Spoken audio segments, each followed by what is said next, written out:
Today, we will learn about the concepts of properties of fluids. It is a chapter of class 11 physics. So let's proceed with the table of contents.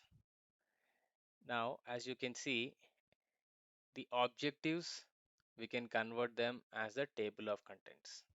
So after studying this lesson, what we will be learning is we will be understanding about the hydrostatic pressure.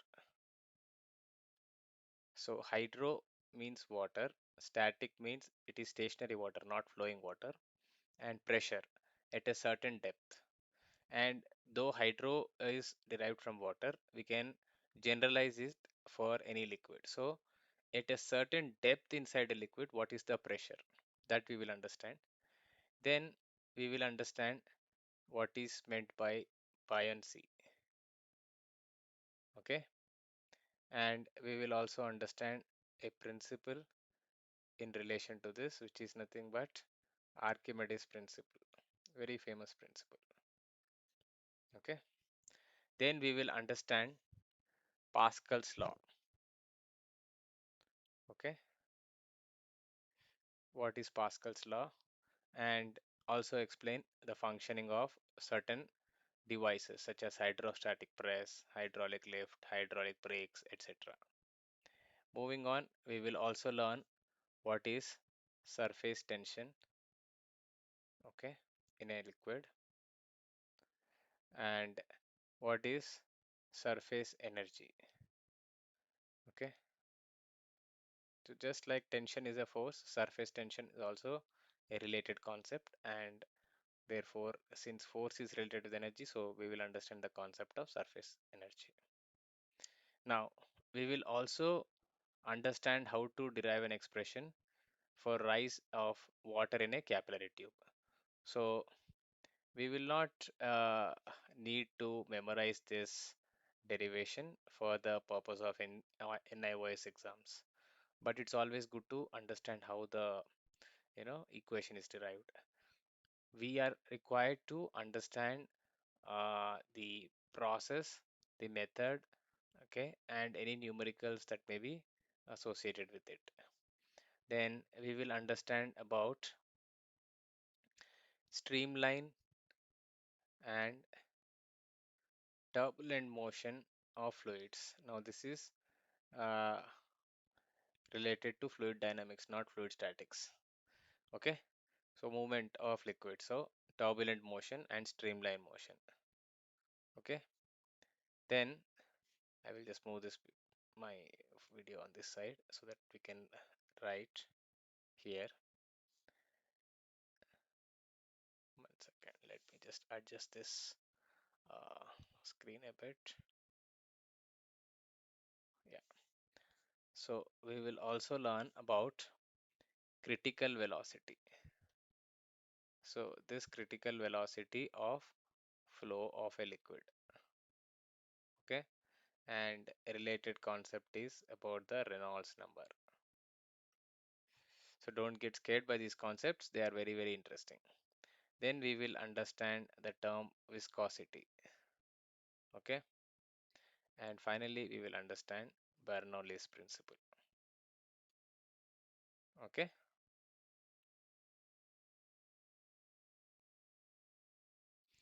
all right. So starting with these concepts, hydrostatic pressure, buoyancy and Archimedes principle, Pascal's law, surface tension and surface energy, capillary tube, how to derive an expression for the rise of water in this tube, streamline and turbulent flow of or motion of liquids or fluids, critical velocity of flow of a liquid, calculation of Reynolds number, defining viscosity and understanding it, explaining some daily phenomena based on this property of liquid, then Bernoulli's principle and how it can be applied to some of the daily experiences.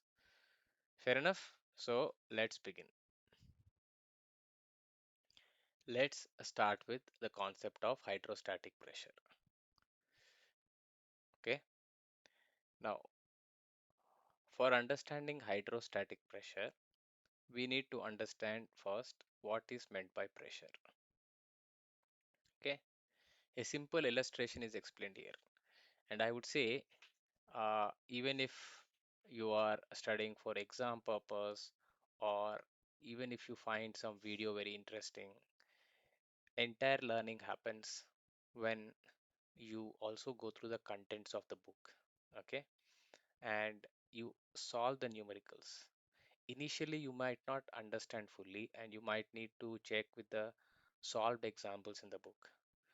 However, you need to continue the process by proceeding to solve unsolved examples of similar nature. You can either search in the internet or ask ChatGPT about similar questions of a particular type, and maybe the first question or the second question you might need help. Just try to solve it without referring to the book, and then check the solution provided, so you will understand where you are making mistake or not understanding a particular sub concept. And then when you practice again, you will be better at it. So learning comes when you absorb the learning from video, audio, book, and when you practice yourself. So all of these methods together will help your learning process. Okay. So first understand the example mentioned in the book. It's saying that if I talk about the structure of a house or a compound wall, so we have the bricks of uniform thickness. However, when we visit a dam is a place where water is stored, right? River water is stored. You find that towards the base of the dam, the thickness is more as compared to at the top. Why it is so? You will understand that in a short while when you will understand the concept of hydrostatic pressure. Okay, so let's start with the concept of pressure. Pressure is nothing but force per unit area. Okay, force acting on unit area in the sense, let us say this is an arbitrary area. Okay, and we are exerting a force on this area. And also understand pressure is, we can say, uh, it can be applied, this force can be applied by, let us say, uh, we have a thick object like a highlighter.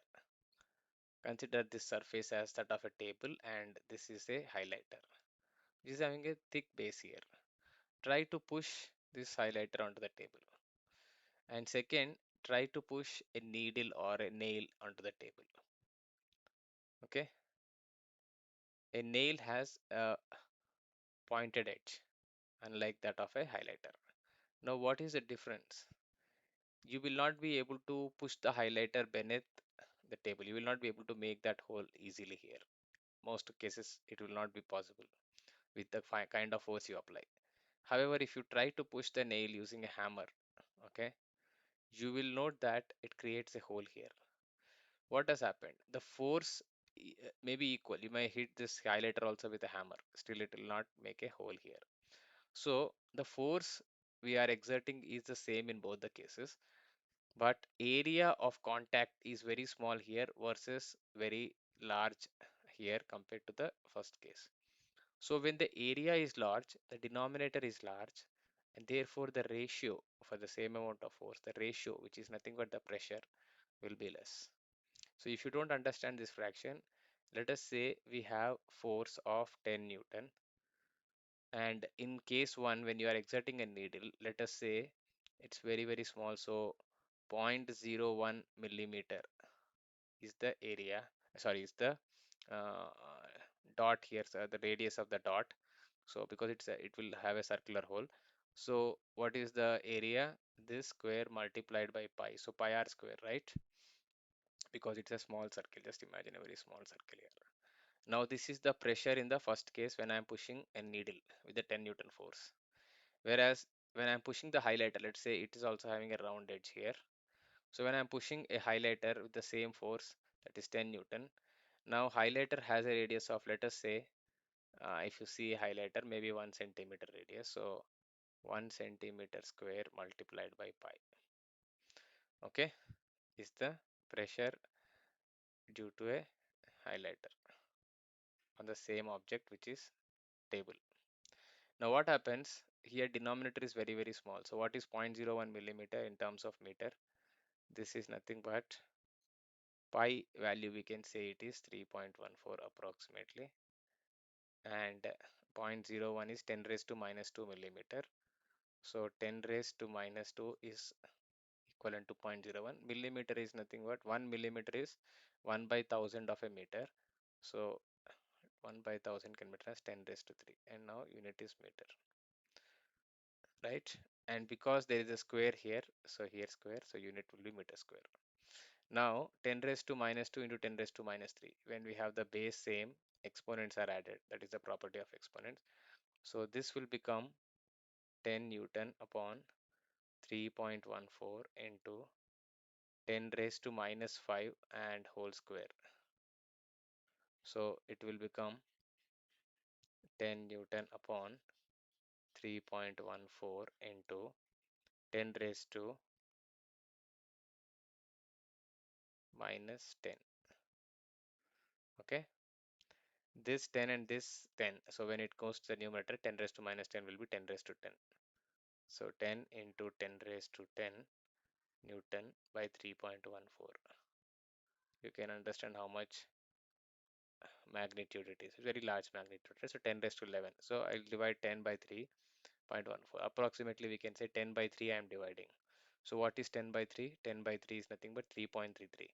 So let's say 3.14. So 10, this approximates to 3.14. 3.14 into 10 raised to 10 Newton per meter square is the pressure exerted in the first case. Okay, I will write it here on the top. So pressure due to nail is 3 point, okay, 10, okay, 3.4, let us say, into approximately into 10 raised to 10 Newton per meter square. Now let us observe the second case when it is on the highlighter. So here again I divide 10 divided by pi into 1 centimeter is 10 raised to minus 2 meter. So 10 raised to minus 2 whole square. I'll just move my picture here. 10 raised to minus 2 whole square, right? Now this will translate to, if you see here, uh,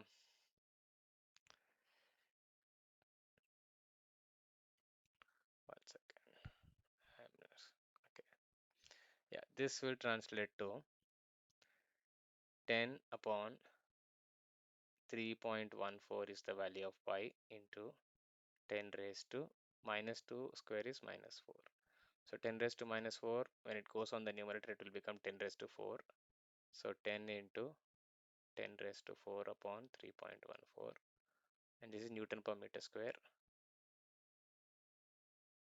So let's write this value also on the top. So I'll again have to move my picture at the bottom. So this is a small inconvenience, but it's okay. So P highlighter pressure due to the highlighter on the table is approx. It is 3.4 into 10 raised to 4 Newton per meter square. See the magnitude difference, right? So if I take the ratio of the pressures, you will get, sorry, here I think I messed up with the spelling. It is highlighter. Okay. So the ratio is 3.4 into 10 raised to 10 divided by 3.4 into 10 raised to 4, and Newton per meter square is in the numerator as well as in the denominator.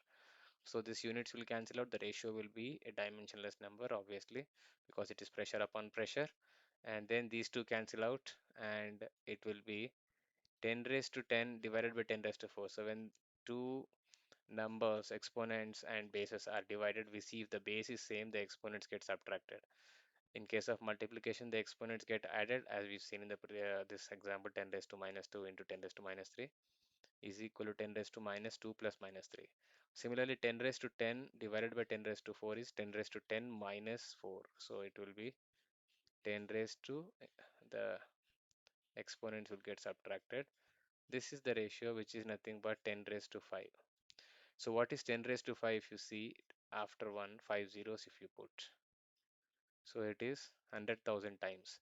So pressure on a nail on a table due to a nail is equal to 100,000 times the pressure on the table due to the highlighter. So now with the same force, this much large pressure is getting created because the area of contact is very low. That is the significance of pressure. I hope you got the concept, right? So pressure is nothing but force per unit area, okay? And we also talk it as uh, in terms of liquid, same concept, but slightly uh, modified understanding. We will see what is that, okay?